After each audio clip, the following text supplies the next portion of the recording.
Hi, everyone. This is Raquel. Hi, and this is Jennifer. Welcome to Madness Cafe. This is a feminist podcast where we talk about women's issues, politics, and health and wellness.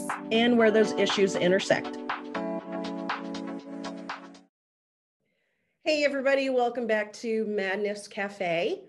Today, we are going to talk about ADHD. And I think we're all somewhat, at least superficially, familiar with what ADHD is. But let me go into just a little bit of detail for those of us who may not be completely knowledgeable about what it is. Basically, ADHD, first off, it stands for Attention Deficit Hyperactivity Disorder. And it's one of the most common mental disorders, and it affects about 10% of children and around 5% of adults in the US.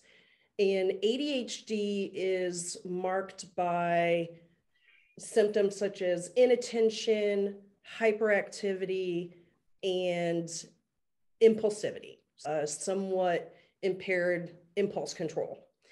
And generally, we talk about ADHD with regard to children. And more often than not, the stereotype, or what we think of when we talk about ADHD, is little boys. And that's because ADHD presents differently in girls than it does in boys. So in girls, it's most often misdiagnosed or just missed completely. And that follows that it's also misdiagnosed in women. It presents differently in women than it does in men. And so to help us talk about all of this is our guest today, the lovely Liz McCall, who is an education advocate who works with students with disabilities. Liz, thank you so much for being on Madness Cafe and for talking to us about ADHD. Welcome to the show. Thank you for having me. I appreciate it.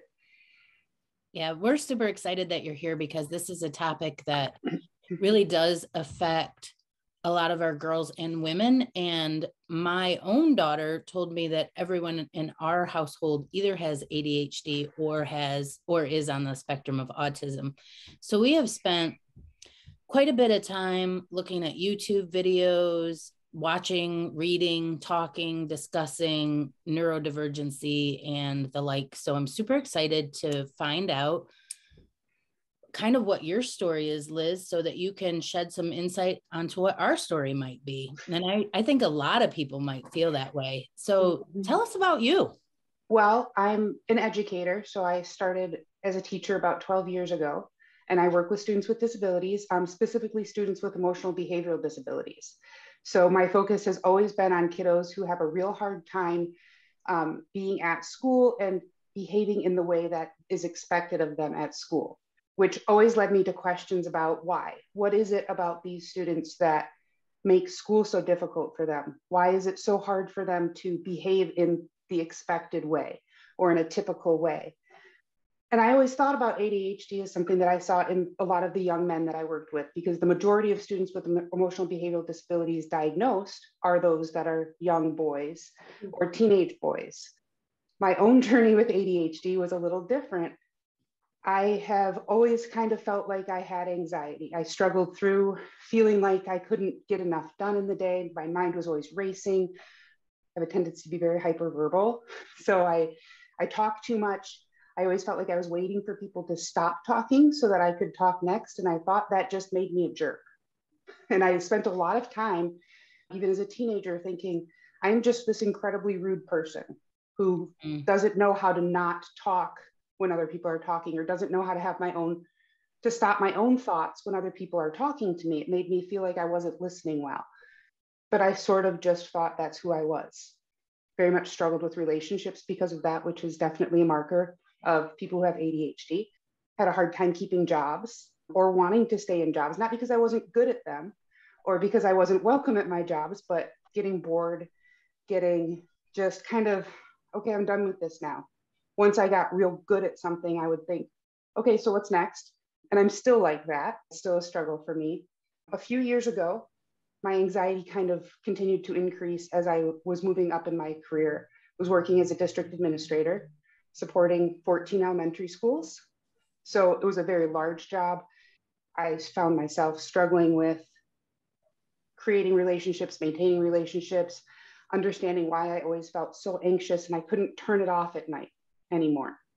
So I went to my doctor and I said, I think I'm just really suffering with lots of anxiety. This has got to be anxiety.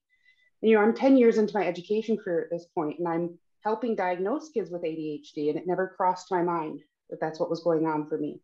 And she sent me to a psychiatrist who, after hearing my family history, I have a large family history of mental illness, and speaking to me for approximately 5 minutes, said, well, I think we need to try mood stabilizer.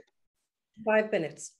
About 5 minutes, read my family history, which again, lots of mental illness, lots of struggles in my family. But I said, I think that's a big leap. I'm not comfortable with that. I want a full cognitive profile, which is not something I had ever done for myself. I'd done for students. The idea of taking something like Risperdal or lithium, which were the two that he immediately suggested for me, they're very high level antipsychotics. And that felt real wrong to me. So I went through about 8 hours of testing over 4 different sessions to get a full cognitive profile. And my profile revealed very much that I have ADHD, a profile that's known as the frustration profile. For me, really explained a lot of who I am and why I function the way that I do, which was real helpful. Did that same doctor do all of the cognitive tests? No, a different I went to, it was in the same practice, but it was a licensed psychologist rather than a psychiatrist. So psychiatrists won't typically do a cognitive battery on people, whereas psychologists will do all of that testing to kind of determine what's really going on. And it was made very clear to me that I'm not suffering from anxiety, depression, or any other form of mental illness. I'm neurodiverse. Those were things that I needed to know about myself. And I wish I had known long before my 40th birthday. You found out when you were 40. What would have meant to you as a young girl to find that out in, I don't know, junior high or high school? How would that have changed things for you? I think I would have known that my brain works in a very specific way. And that's why I feel the things that I feel. A frustration profile is when your cognitive abilities are much higher than what your working memory is the easy way to explain it. So your working memory, what you can hold on to and use in a moment versus what your brain can actually have the capacity to do. In my case, my working memory lands in the average range, which you wouldn't normally see with someone with ADHD. We would say, well, your working memory is in a normal range, you don't have ADHD. But because my cognitive abilities, especially in the verbal range, are significantly higher than that, there's a large gap between what I can hold on to and what my brain can do at the same time, especially when it comes to my verbal skills. So that gap normally would be less than 10 points. Mine's well over 30 points. Okay, so how does that present for you? How does your presentation of it differ from someone whose point difference is smaller than yours? So for me, it presents as, because it's a hyperverbality. So I always feel like I know what people are going to say next because my verbal skills are so high that when people are talking, it's almost like I know what the next word they're going to say is or what the completion of their thought is. So my brain is already going on to what my response is going to be. And if I don't speak it fast enough because my working memory is low, it goes away. Okay. So I always feel like I have to hurry up and talk. Right. Or else you'll forget what you were going to say. Or it'll be gone. And I have a hard time waiting for people necessarily to finish their thought because my brain has already determined what the end of their thought is and continued on to the next part of the conversation. So I'm 5 sentences ahead of the person I'm talking to, which again makes me kind of look like I'm not a good listener or that I'm not paying attention or that I'm waiting for my turn to talk rather than engaging in a conversation, which is very damaging to relationships. Yeah. So I think knowing that earlier I don't know that I could have changed, because I still don't know that I can change the way that I interact with people.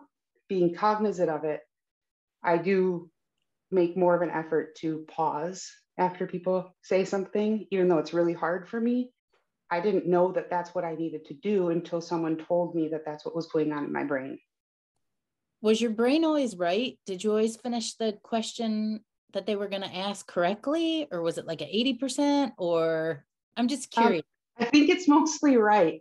It even happens, like, think about movies. Other people are watching movies and they're on their edge of the seat and they're waiting for the next thing. I can almost tell you what the character is going to say next, or what the next character is going to say in response. Drives my husband up a wall, because I'll sometimes just blurt out whatever I think the person's going to say, and then the person says it and he's like, "You've never seen this movie before."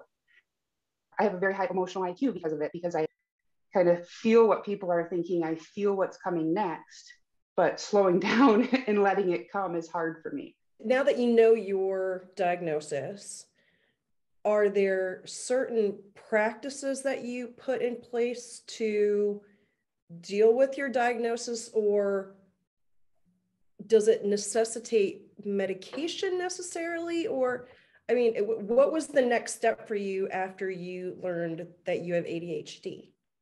So I did try medication. Right after I learned was when COVID started. So my job changed drastically. Typically, I was visiting 10 to 12 school buildings in a week, talking to, I had 52 teachers that I was working with. I supported over 700 students in the district. So my ADHD is very much my superpower in that way, because I can keep track of all of these things all at the same time, because my brain can hold on to lots of really cool stuff, right? Because it's always going, and it's almost like I have all these little pockets that I can just tuck things into. So I do believe that it's a superpower for me, and something that has made me very successful at what I choose to do. But then my job changed, and my job was sitting here in front of a computer trying to have those same interactions without ever leaving my chair. Mm-hmm. That was really difficult for me. So I did start Adderall. Okay. Very low dose. I'm very sensitive to medication. So I was taking less than a lot of kindergartners take when I started. I think it was helpful for me in that situation, because it did slow things down for me a little bit. It did allow me to feel like I could stay focused here on a computer screen for a longer period of time, which was very necessary at that point. I even continuously kind of increased my dose until I felt like it was helping with my interactions on Zoom, because it was very, very difficult for me to not try to rush people through things. When I'm face to face with someone, it's a little easier, because they're more real when they're with you. On a screen, it's a lot harder to not interrupt people. That there's a strong urge to do that, I think, for everybody. And then when you have ADHD, it's even stronger. So I recently, probably about 3 months ago, decided that I was done taking Adderall. It was very disruptive to my sleep. I decided that because my job was back to more of a normal place, that I didn't want to continue to do that, because I didn't enjoy how I felt while I was taking Adderall. I felt a little slow. I felt a little dumbed down, which is probably the point, was what it was trying to do to me, but I didn't enjoy that feeling. So I decided that I was not going to be taking that anymore. What I really did was start to implement a lot of the strategies that I've been teaching kids for 12 years. Okay. So what kind of strategies? Just learning how to slow down, learning how to focus on the speaker and not on whatever my racing thoughts are. So, like, for me, when someone's talking to me, I will, and this sounds super weird, but I will repeat what they're saying in my head as they're saying it, because it stops me from being able to think about what I want to say next. So as you speak, every word you say, I say again in my head, so that I'm repeating your thoughts rather than listening to my own thoughts. And that's been a really good tool for me to slow down. But there's also things that I've always done. I'm a huge planner. I'm still a paper planner. I have to write everything down. I have to take notes on everything that I do. It's really necessary for me. I carry 6 different colors of pens, because different things have to be written down in different colors, so that I can be aware of what I need to do next and what is already done, and importance levels. Like, I have this whole system of colors that I utilize to keep track of things. I started providing to myself. So did you do any of those things before your diagnosis? Like, were you more of a planner at that point as well? Always. I was always a planner. I learned probably really young. I think I was probably exhibiting a lot of the typical female ways of exhibiting ADHD, which doesn't look like ADHD in boys. I don't have a hard time focusing on things. I don't have a hard time staying in my seat. I'm not hyperactive. Well, sometimes I'm hyperactive, but mostly I'm not. But I forget things. I lose things. I mean, losing snow boots. Who loses big white Sorel snow boots? Yeah. How? And my mom would go, "Where's the other boot?" And I would genuinely have no clue where it went. Felt irresponsible. And that's what I was called a lot as a kid. Irresponsible. You need to be responsible for your things. Stop losing your stuff. Or, my teachers would say, "Well, I can ace a test, but I can't do my homework." Right. And it's not that I didn't want to, or even that I didn't know that I had homework to do. It was, I would sit down to do my homework and I would freeze. Mm-hmm. And I just couldn't do it. And then when my parents would force me to do it, I'd get so angry about being forced to do it, I'd refuse to turn it in. Or I'd bring it to school and my teacher would say, your parents told me it was in your backpack. And I'd take it out of my backpack and I'd say, "Yep." And I would crumple it up and I would throw it away because I was so angry that someone forced me to do something that I didn't want to do. That's so interesting, because what I read today in Women, it says girls may be more talkative or rebellious. Very much so. And I wouldn't say that I was rebellious in a kind of typical way. I Right. never got in trouble in school. I never had a detention. I didn't, I never did anything. I always say I'm the most boring human being that's ever existed. I've never really done anything horrible in my entire life. But you didn't like your parents making you do your homework. I didn't like anyone making me do anything. I had a teacher in 7th grade who I decided I did not like because he told me that I would never be a famous writer, which I told him I was definitely going to be. Basically told him that I was going to call him by his first name if he didn't call me by my surname. So I told him, "I'll call you Paul and you can call me Liz, or I can call you Mr. Needham and you can call me Miss Parmenter." I love that. And I was a 7th grader and I was absolutely determined. And I went to war on it. And the thing is that man called me Miss Parmenter right up until I graduated from high school. I have to say, I know that that's partly because of your ADHD, but I have to say that I think it's also sort of a spunkiness and a feistiness and a fire that I think is admirable in young girls. And I hate to see that being quelled in young girls because they're standing up for themselves. So I just have to put that out there. No, I absolutely agree. I think the part of the ADHD was the part that, because of the impulsivity that comes with it for me, I don't hesitate to stand up for myself. I don't hesitate to say what I'm really thinking. And that's the impulsivity of the ADHD. The ability to do that comes from having incredible parents who said, "Well, yeah, you can stand up for yourself, but you're going to have to deal with the consequence of doing that." There's going to be consequences when you make decisions to say what you're really thinking or stand up for yourself in certain ways or in certain locations. And are you prepared for what the consequence might be? Are you prepared for the consequence of going to war with your 7th grade language arts teacher? We talked about it, what the consequence of that might look like. And I was okay with that consequence. And my parents said, "Okay, it's your consequence, but you need to understand what that's going to be." And that's good parenting. Yeah, absolutely. Kudos to your parents. Yeah, I was very lucky. I have very wonderful parents who did a good job making sure that I understood those consequences.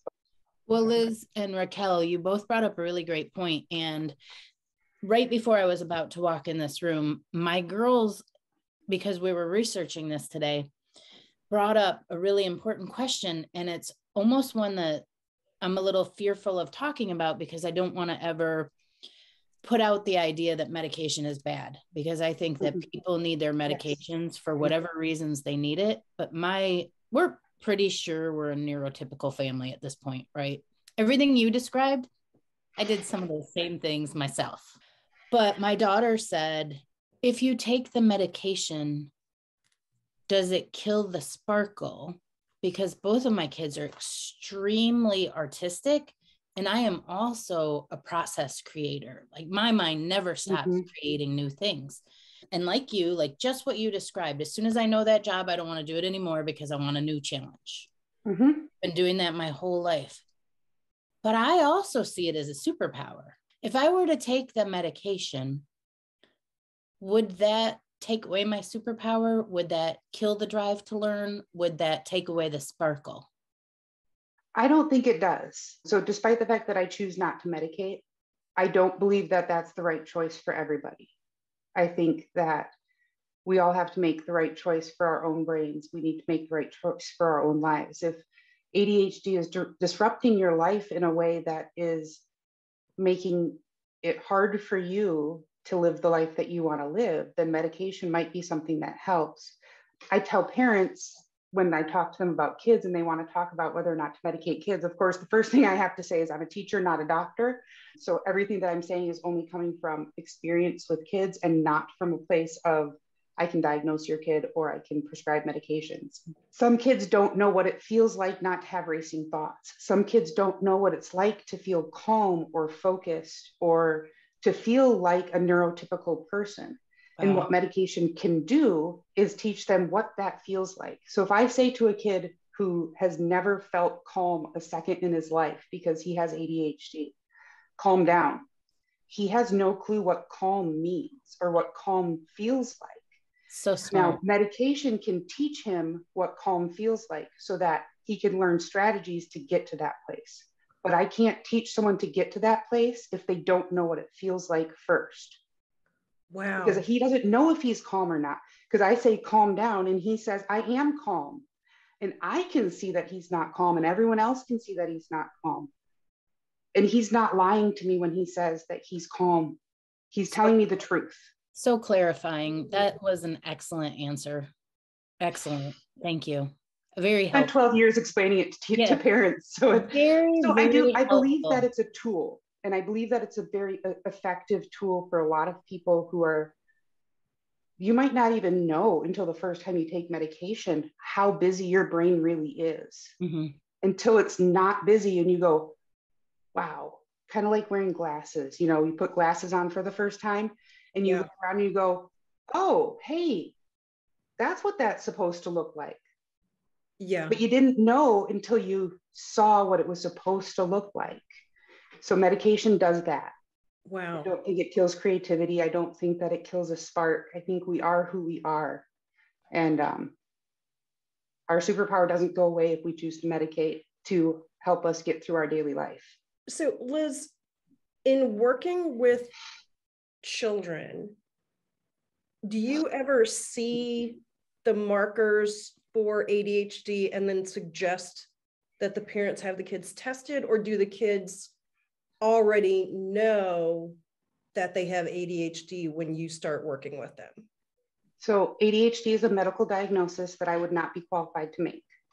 What I can say to parents is, I notice these things going on with your child. I'm concerned about these things, and I think you should have a conversation with your pediatrician about these things. Okay. Oftentimes that then leads them to a conversation with their pediatrician, which leads to an ADHD diagnosis.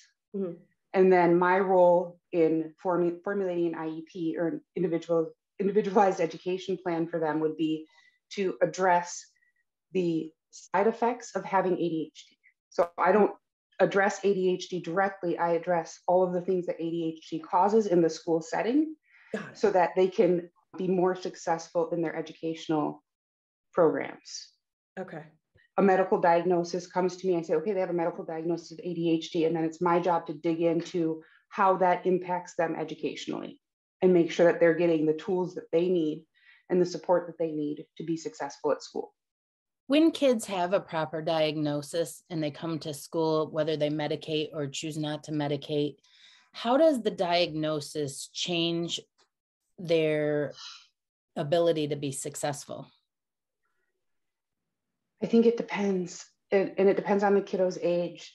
I worry that not enough parents enlighten their kids as to what ADHD is and how it's impacting them. Because a lot of times parents because we put this word disability on ADHD, parents are like, well, I don't want my kid to know they have a disability. I don't want to tell them, and this goes for all the disabilities that I work with, because I work with the full spectrum, all 13 categories. So that's a lot. There are 13 categories of disability in schools in the state of Michigan. You know, I work with the full spectrum of them, but in all cases, I see a lot of parents who say, I don't want to talk to my kid. I don't want to tell them that this is what's going on because I don't want them to know they have a disability. I come from a very different place. Tell your kid, not that they have a disability, but they have a differing ability. They have a neuroatypicality. They are neurodiverse, however you want to speak to them about this, but they need to understand because they don't know why this is happening to them. Mm-hmm. They don't know why when Billy says, I want to play with you today, they think Billy hates me. Billy just doesn't want to play soccer today, but Billy hates me is what they're feeling and what their ADHD is telling them, because rejection sensitivity is a huge part, especially for kids, of ADHD. They don't understand why their teacher keeps telling them to, you know, stop doing something that they don't understand as a problem. They don't understand what staying calm means, and they don't know why they don't understand it. So I think parents should be speaking much more frankly with their kids about what's going on in their brains so that they can start to help themselves and advocate for themselves, because that's power, being able to advocate for yourself. And that's something that I did from a young age, even though I had no words for what was going on in my head. I was never afraid to say, hey, that's not working for me, or I need something different, or I need you to speak to me differently, or I need to do something different. Of course, my parents said I was just pig-headed, but the reality was I was just a strong person who was not afraid to speak up for myself. And being impulsive meant that even when I knew I shouldn't, I would. How many diagnoses did you say that you work with, different diagnoses? Well, in the state of Michigan, there are 13 categories of disability that go on IEPs. So if they have these 13 disabilities, do they intersect? Do students have lots of different ones, or is it mainly one? Because I have heard that sometimes anxiety and depression, especially in women, really is ADHD and it's misdiagnosed. It can be. Yeah. So mental illness is not a category of disability. Oh. So ADHD falls into the category of other health impairments. So other health impairments can be things like ADHD, it can be anxiety, it can be, so those all kind of fall into this category of other health impairment. So when we address those, we're not addressing the actual medical diagnosis. We're addressing the after effects of a medical diagnosis. So I don't address anxiety, but I can give kids tools to help them deal with their anxiety at school and what their anxiety looks like at school. So are you dealing more with behaviors? Sometimes, yeah. I mean, I think more often kids who have externalizing behaviors are the ones that we pay most attention to in schools, because those are the behaviors that disrupt class, that make learning hard for others. The behaviors that are seen more in boys as opposed to girls, which are internalized, like very much not paying attention or daydreaming, that sort of thing. Unfortunately, teachers are sitting with kids with 25, 30 students in their classrooms. Up to, on average, 10% of students in a school district have a disability of one kind or another. So in the district that I just recently left, we had a district of 16,000 students. Up to 10% of those students have a disability of some sort. If I have a classroom of 30, I have at least 3 kids in that classroom who have a disability of some kind. But if I'm a really good teacher, I have all of them. So if there's 3 second grade classrooms, so there's 12 second graders who have a disability, they're all in my classroom. So now 50% of my students have a disability because I'm a really good teacher. And so they're going to pile them into my classroom. Oh. So as a teacher now, my job is to try to mitigate some of those behaviors so that I can continue teaching. Teachers like me, I was an emotionally impaired teacher. So I had a self-contained classroom just for students with big behaviors. So I had 10 students, all with exhibiting very strong outward behaviors, physical behaviors, and they were all in my classroom. And that's all I did all day, was to work with just that group of kids and trying to get their behaviors to a place where they could go and be in classrooms with other students without being so disruptive that the teacher can't continue to teach. So those are behaviors that we typically in schools pay more attention to because they're the ones that stop us from teaching. And our job as teachers is to go and teach. And if we don't teach well, we are called bad teachers. We're blasted in the media. It's horrible what happens to teachers. So we try to work on those big behaviors and those things that are internalizing that don't disrupt my teaching. I don't have time to address in the way that I want to, because all teachers want to, but we can't necessarily do so. So they get missed. And that's why little girls with ADHD who maybe are just sitting and staring off into space or just not doing their homework, but doing okay on their classwork and doing fine on tests, so we don't have to pay that much attention to it. They're not causing problems. They're getting ignored.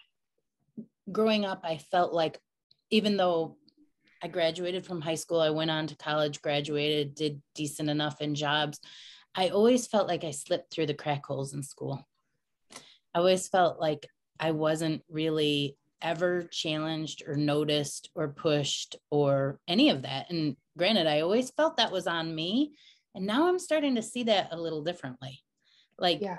And I'm not trying to put it on the teachers either. I think it's a system thing we have. In fact, a video that we listened today called it diagnosis bias, that we only tend to diagnose what you said, the big problems that need addressing so that we can continue doing what we need to do in society.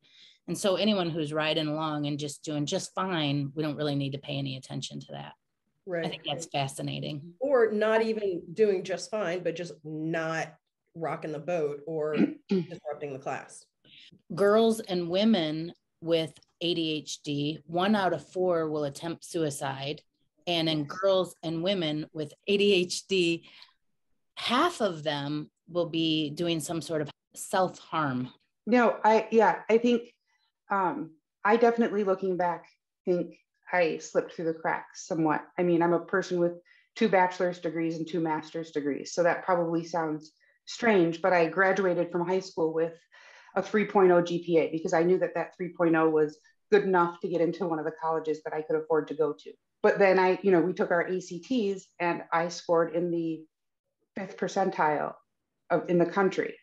There's no reason that someone with a 3.0 GPA should be able to score in the top 5% of the country. Those 2 things didn't match. And I think my senior year was the first time that I went, am I smarter than I think I am?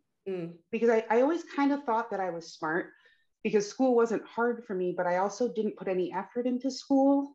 So I was like, well, I didn't get invited to talented and gifted programs. I didn't even get invited to be considered for programs like that. I took 1 advanced placement class in high school, and it's because it was a class that I was really interested in taking. And I went to the teacher. Again, self-advocacy was a big part of my life. I went to the teacher who I had for a different class, and I said, hey, you teach this elective. It was called The Bible is Literature. And I was super interested in it. And it was an honors class. And I was really interested in the content of the class. I said, I really want to take this class. I was a sophomore, it was a senior class. And she said, okay, well, you need to write me an essay about, 1 topic in the Bible that you're most interested in delving into. And I wrote her a 5-page essay overnight. And I turned it in the next day. And she said, oh my God, yes, please be in this class with us. So I was the only sophomore in the class, in a senior class, in a senior honors class that I technically shouldn't have been allowed to take. I wish I had been pushed more. I wish I had been given more opportunities to stretch what I was able to do. And I kind of just coasted through my first bachelor's degree. I graduated from college the first time in 4 years with a bachelor's degree and 3 minors. Why?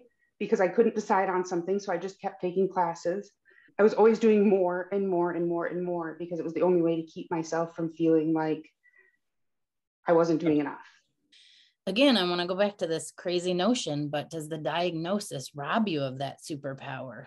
I don't think it does. I think it helps understand why, and then helps us figure out when we have to go against what our brain is telling us. Because there's a time to go with your superpower, and there's a time to say, okay, it needs to take a back seat right now because it is not serving me well. I won't say that leaving my job recently was an impulsive decision because it's something that I had been kind of struggling through all this school year. But a normal person, I hate that word, but you know, a neurotypical person probably would have been able to and willing to make it through the school year. Right? They would have been able to hold on until the end of June and finish out their contract. I couldn't. I tried real hard. The fact that I made it to April was a pretty big deal because I've been wanting to leave since September. Well, let's talk about that.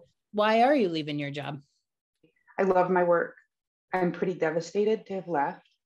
I was not being treated well by my boss. I requested many times to be treated in the way that I deserve to be treated. Mm-hmm. I've always advocated for myself and to be treated in the way that I deserve to be treated, no matter what the job is. I was denied that at every turn.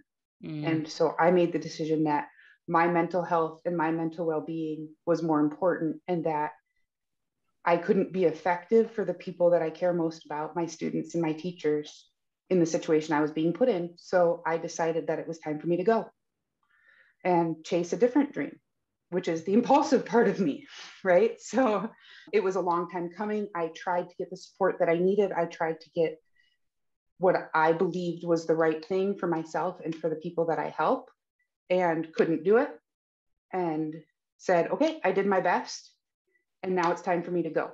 So I did. What dream are you chasing now? This sounds also crazy. My husband is a nurse, and he has been a nurse for 16 years, also has ADHD. So we share this impulsive tendency, but he has for about a year now wanted to start travel nursing. So there's a huge nursing shortage in the United States, especially since COVID. He right now works on an endoscopy unit, but he spent the first year of COVID working in the COVID ICU voluntarily. They asked for help. He has ICU experience. He said he would go. So he did that for almost a year and then went back to his unit. We talked about travel nursing, which is something that he's done in the past. We've moved around a lot. So he's going to take travel nursing positions, which allows me to pursue my writing and my advocacy. So leaving the school district means now I can focus on working on the parent side of the table rather than the district side of the table, and stand up for parents and help bring parents and teachers together. And I'll be doing that remotely because we are selling our home here in Ypsi, and we bought a travel trailer and a truck to pull it with. And us and our 2 dogs and our cat are moving into a 33-foot travel trailer as of next weekend, actually. Wow. And yeah. And so awesome. that's the other thing, is it happens real fast with us. So we decide something's going to happen and then we just make it happen. When we first decided this, we were like, June 1st, we're going to move into the travel trailer June 1st. We're moving in April 22nd. Okay. Chris will still be at his job until middle of May, but I'll be working from the travel trailer, working on my advocacy business, working on pursuing my writing, which is all I ever really wanted to be, was a writer. I wanted to tell my stories. I wanted to tell other people's stories. Because of the way nursing is right now, this really provides the opportunity for me not to have to worry about an income for a little while. Pursue this, and I'm very lucky I have a husband who's willing to support that, because I'm walking away from a lucrative position high up in a very large school district. You know, I've been working as a supervisor in a special education setting for over 5 years. So I'm walking away from something that not only did I go into an incredible amount of student loan debt to do, I'm walking away from what most people would consider a high level career to pursue what my dreams really are. So that's what's next for us. We're doing something impulsive and a little bit crazy that we're very excited about, but also hugely planned over, right? So yes, it was impulsive, but I also have a whole book of all of the how we're going to do it and what the budget looks like and how often we have to move and how much money he needs to make and when I need to start bringing in money and how much I need to be bringing in and how many then clients I need to have in order to bring it. Like, that's that ADHD brain right there. Yeah. Like I see all the scenarios all at one time, which is frustrating and beautiful at the exact same time. But, you know, I think some people might say that the planning and getting all your ducks in a row, that kind of thing, could also be type A. Oh, true. That streak of I need to have everything lined up before I do whatever. which that's pretty awesome. I'm really excited for you, Liz, for this next phase. So please, please, please tell us about your business, about your advocacy work that's the next phase. Yeah, so I do want to say that I think that ADHD and type A are often confused with one another. Okay. I would absolutely not call myself a type A personality. Why not? Because I'm truly not. I will plan and plan and plan, and then when it comes time, if the plans fall apart, I'm totally cool. And that's the part of me that is, because I'm a planner, but not a type A personality. You know, my husband and I take trips to Mexico almost every year. I love going. I love everything about it. In 2021, we decided we weren't going to use public transportation, so we rented a car. And I made this really clear plan. We're going to get to this cenote, and then we're going to go here, and we're going to go here, and we're going to go to Chichen Itza, and we're going to go out to Tulum, and we're going to do, and I had this whole day planned. I had a map printed out, and we found this restaurant that had the most incredible food I've ever had in my entire life. And it was like someone's living room. Oh my gosh. And we were only supposed to be there for about 40 minutes to eat, because otherwise my whole plan started to go down the drain. We were there for an hour and a half because we couldn't stop ordering more food. Plans out the window now. We're not getting to that cenote. We're not going to go see these ruins because we don't have time now. I think that would be really disruptive for some type A's. Whereas I was like, okay. And what did I do? I circled the things that we didn't get to do.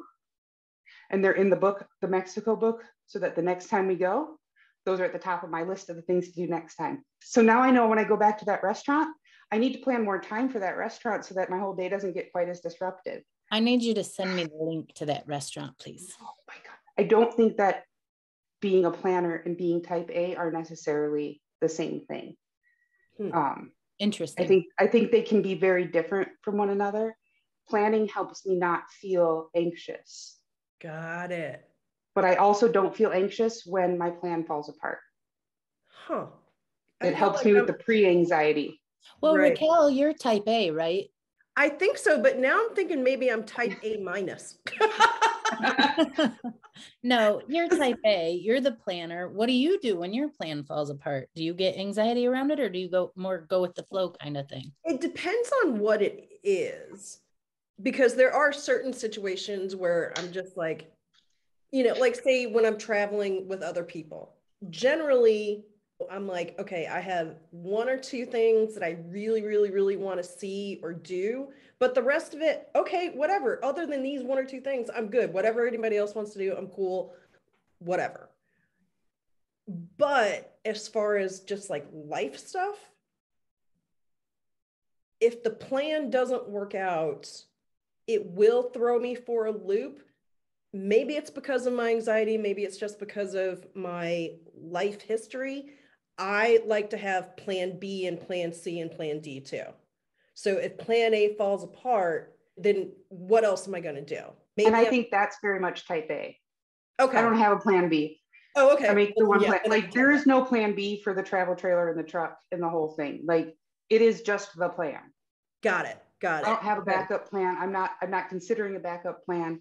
You're going with it with no thought to, oh, I could end up homeless. Nope. No. Okay. No, doesn't even cross my mind that this isn't going to work. That's fantastic. That's part of my superpower is I have a very strong belief that if I put my all into something that I'm going to have that thing. And if I don't have that thing, then that means that it wasn't for me.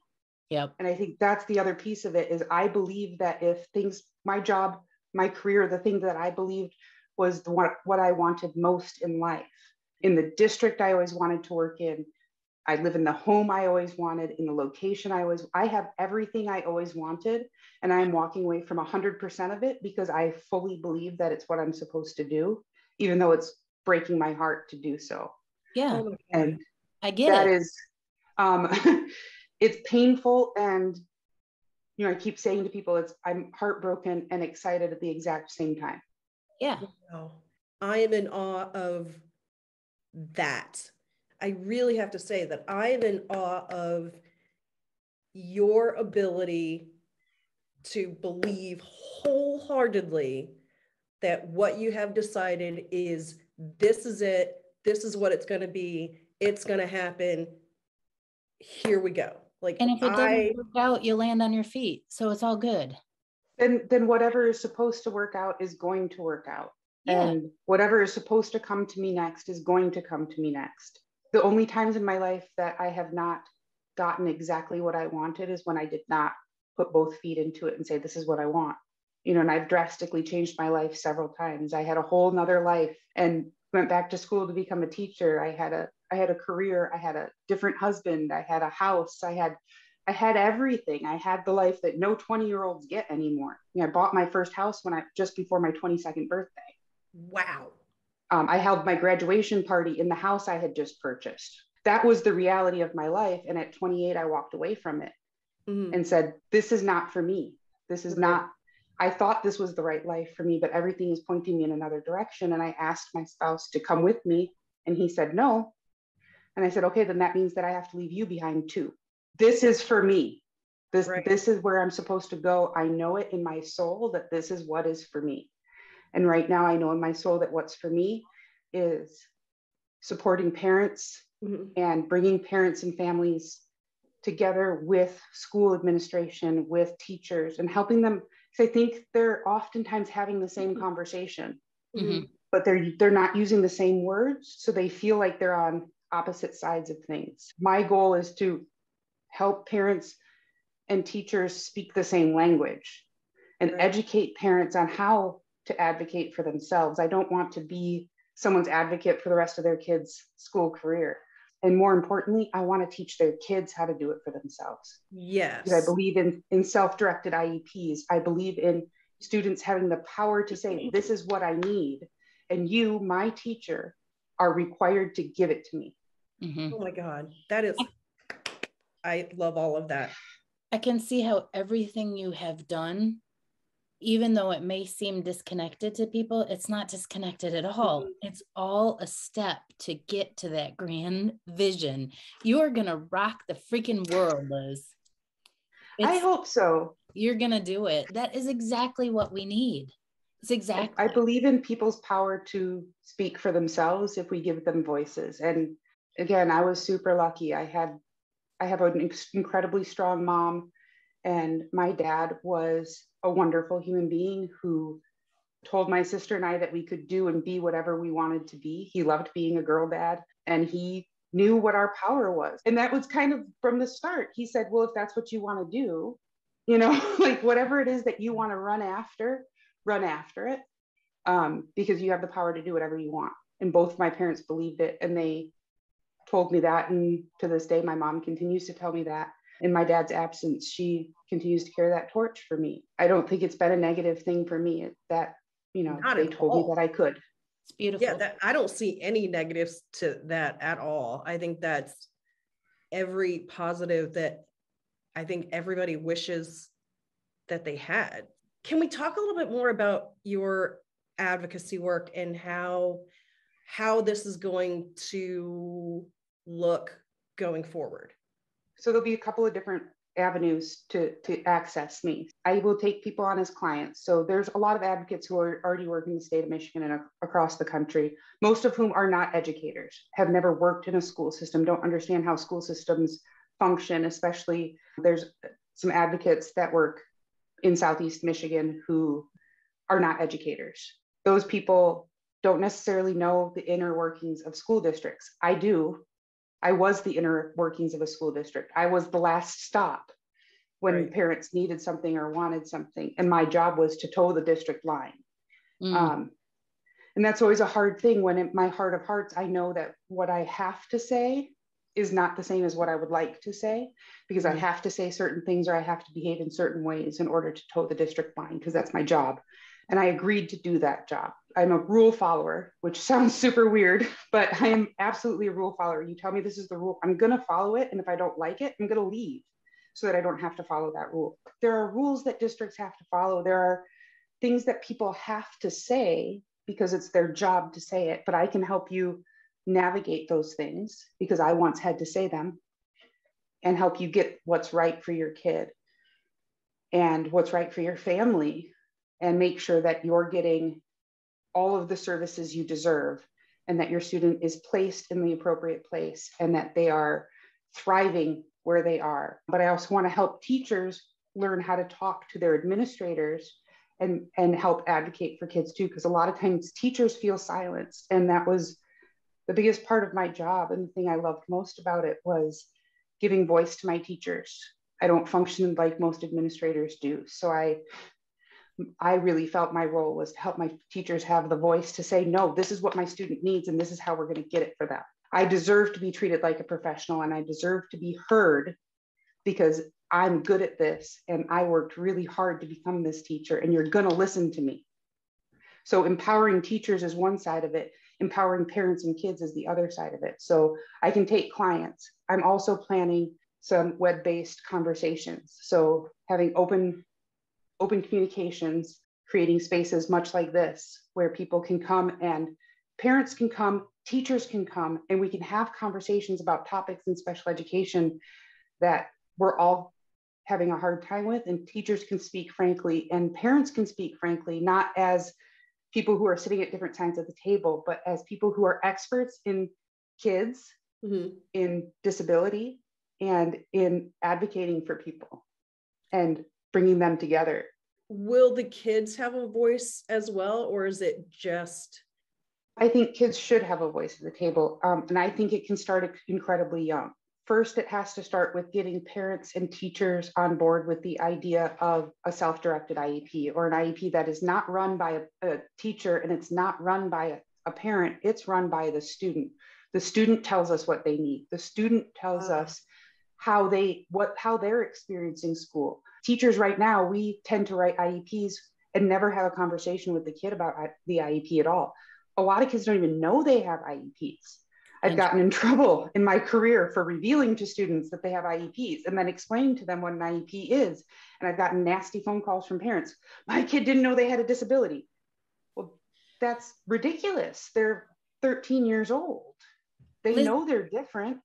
Liz, do you think it's because of the word itself? Because I've heard you talk about language being so important, and I believe this too, but when we call something, I love the way you use the word empowerment. I love the way you use the word superpower, sparkle, but disability sounds like there's something wrong with me and there's something wrong with you, instead of my brain works this way, but Raquel's brain works that way. And together we work really well. We don't always take in the inputs in the same way, so our outputs are a little bit different.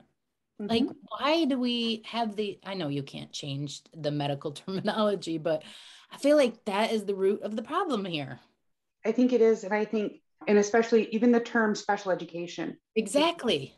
And especially people of a certain age. And I think hopefully it's fading as time goes on. But, I was raised in a world where special education meant that kid down the hallway who stays in the same classroom all day and doesn't talk, or that kid over there with Down syndrome. Or disability means the blind kid, or the kid who's in a wheelchair, or the kid who's hearing impaired or deaf. That's what disability is. But disability is, I have dyslexia.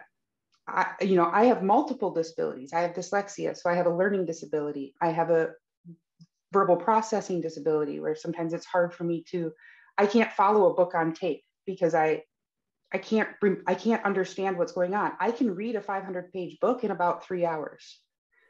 Put me in front of a book on tape, I can't tell you anything that person said after the first 10 minutes. It is just not there.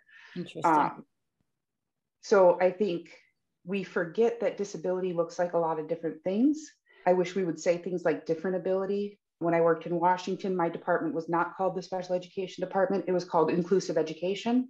Oh, so much better. Inclusive education, so much better. So how do we stretch to be inclusive of everybody who deserves powerful education? Yes. That makes so much more sense. Changing language, I think, is the first step.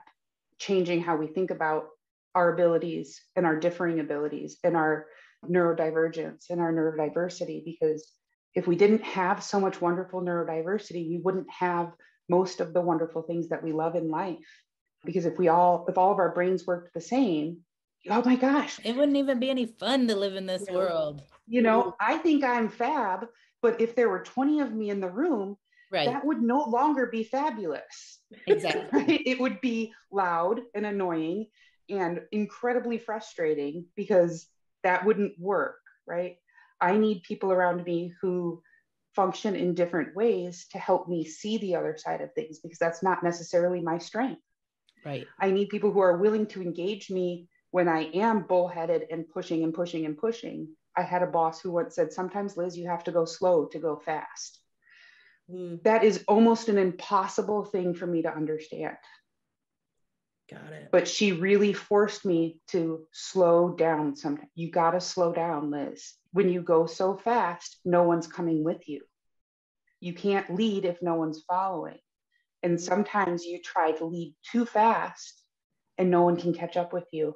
Slow down, slow down, slow down, slow down. It's a hard lesson for me to learn, but it's something that I try to practice. Without someone who thinks differently than I do, I would never have the opportunity to practice that. That's right. Without a classroom full of kids who all see the world in a different way, none of them get to expand their worldview. I hate to think that we're all going to do the same, think the same way, or function in the same way. We need to celebrate those things and learn how to talk about disability in a way that is factual rather than something that has a judgment to it. I think we do that a lot. We talk about people's bodies in ways that are judgmental rather than factual. I'm 6 feet tall. No one shames me for saying I'm tall. Right. But if I follow with, I'm also fat, people think fat always has this negative, heavy connotation with it, instead of just saying it's a fact. Some bodies are, some bodies aren't. Some brains have disabilities. Some brains work different than others. Some people have cognitive impairments. Fact. It's not a negative. It's not a positive. It's just is. If I turn my disability into a positive, then it is. If I let it be a negative, then it's that too. I say my dyslexia is, my brain works in both directions. I can read and write forwards and backwards. I think it's a superpower. It's a cool trick. My mom was an educator for many years. I remember her being so adamant about, you have to teach to the specific child, because I mean, you can't just do this blanket one size fits all. Everybody has a different way of learning. I don't remember my mom ever saying that as a bad thing. That everybody has a different way of learning, and that you as the teacher have to find what helps that particular student learn the material. That's the job. Yeah. That's the job. And I think it's the job of all adults. I think maybe that's something that we're missing, is that it's not just teachers' jobs. And every year our jobs get bigger and we're asked to do more, and we're told more is on our plate and more is our responsibility. And what I would love to see is that it's the community's responsibility. It is every adult in that child's life responsibility. It's the bus driver's responsibility. It's the cafeteria worker's responsibility. It's the front desk person's responsibility. It's the custodian's responsibility. If you are in that school building, it's your responsibility. If you interact with that child outside of the school building, it's your responsibility. If you're a cashier, it's your responsibility. And I know that sounds like a lot. It's all of us teaching and showing kids that who we are is awesome, first and foremost, and that who they are is also awesome. And we can do that by interacting with them in the ways that work for them. Oftentimes we tell kids with disabilities that they need to change the way that they interact in order to fit into the world.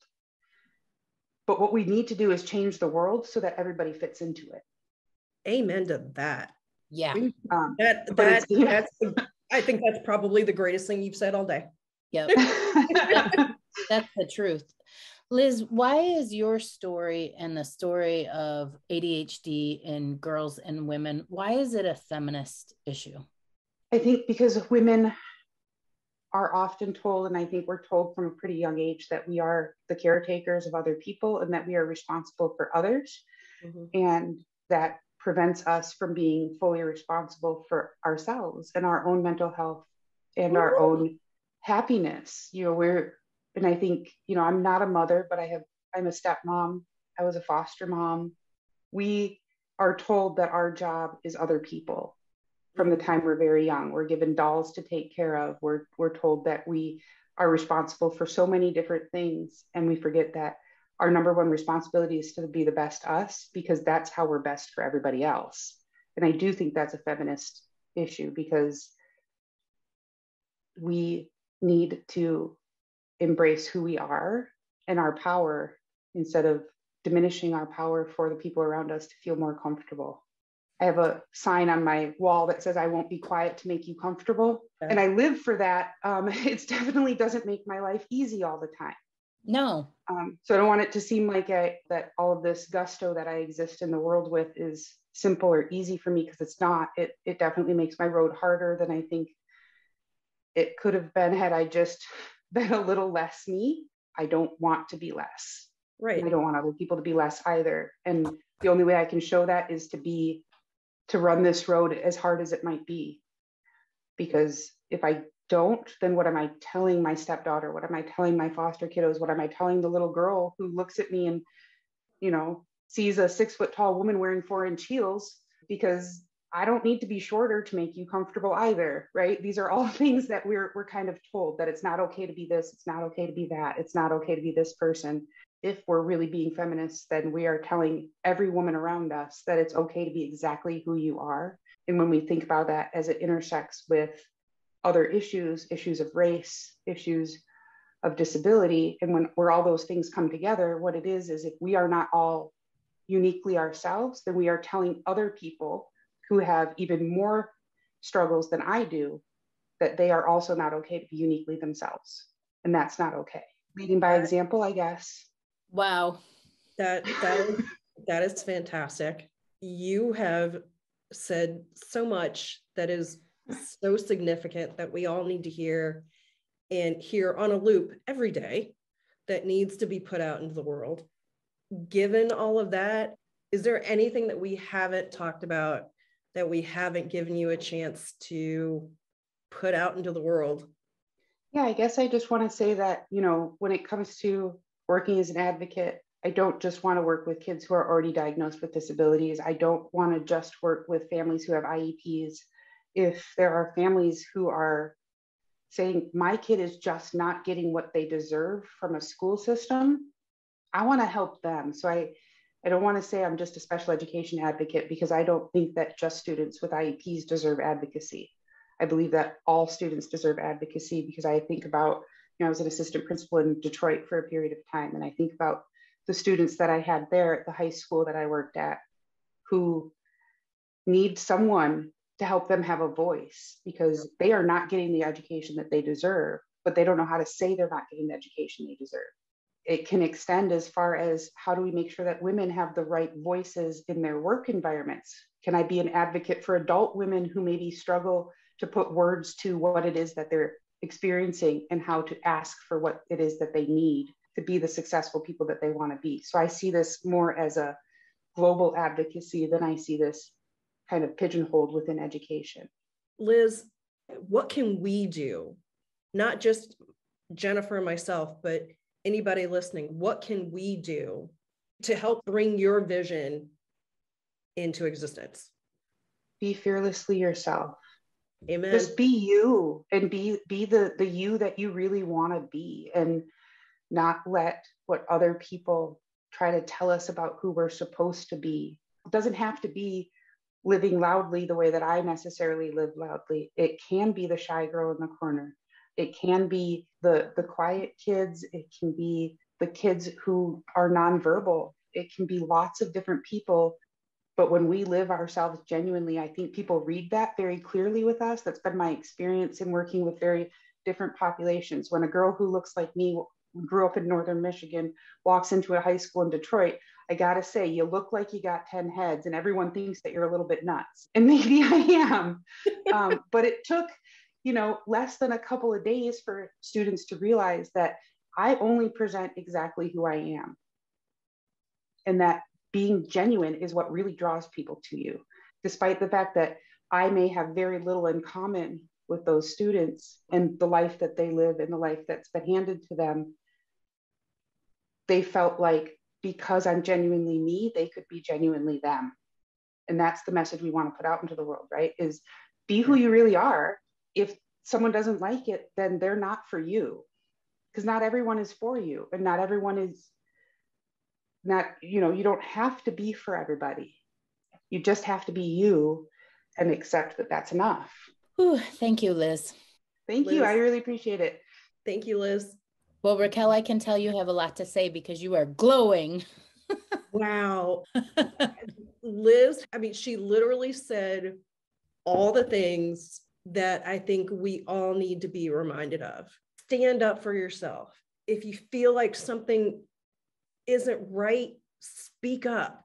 If you need assistance, talk to somebody. You don't have to fit yourself into some mold just because everybody else fit into that mold. Stand up for people whose needs are different from yours.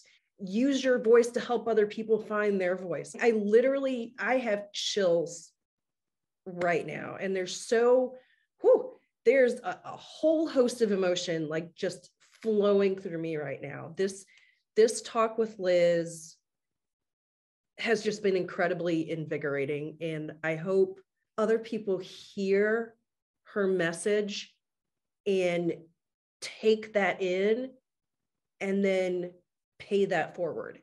You, my friend, needed this message so badly today.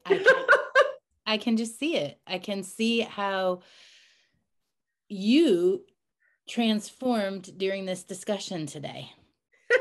And I'm also really super excited about a lot of the words that she used. And I really do believe that this goes back to language. When we had Zoe on the podcast and she was talking about the spectrum of autism and how she refused to see it as disease or dis-ease within her family, and that autism was going to be the way their family learned to live and love one another. I think we need to take out those words like disability and disease, and even neurodivergent kind of sounds like a movie. And I think there's a better word. I think Liz used it, but I already forgot what it was. Neurodivergent and neuroatypical. Yeah. Neuroatypical was one that she used. Yeah, there was another word she used, but it's okay. I'll listen to the podcast and I will hear it again. But we just need to change the language so that parents can speak to their children about the plan for their education without there being something wrong with them. Right, without the shaming. Wow, this was a great discussion. Yeah, it was. Bye, Raquel. Bye, Jennifer. Thanks, everyone, for listening today. We will be back with more Madness Cafe next week. You can find us on Instagram at Madness Cafe Podcast or email us at madnesscafepodcast@gmail.com. Bye.